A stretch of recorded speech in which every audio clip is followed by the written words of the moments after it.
হেফাজতের মালিক হেফাজত করেন যে কোনো ওসিলায়।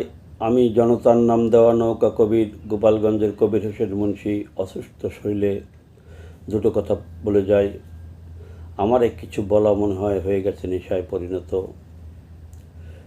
যতই অসুস্থ হই কিছু না বললে মনের থেকে অস্থির লাগে, ভালো লাগে না। বর্তমানে শেখ হাসিনাকে ভারত রেখে আসা 14 মার্চ চলছে।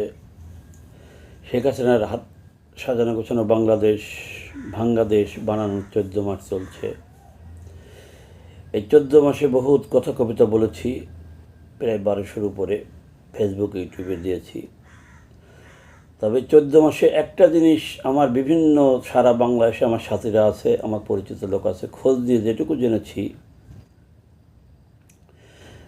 পালিয়ে থাকা নেতাদের ভিতরে 90% নেতার ভিতরে কোনো মানবতা নাই। বঙ্গবন্ধুর আদর্শ, শেখ হাসিনার আদর্শ যে মানবতা তা নাই।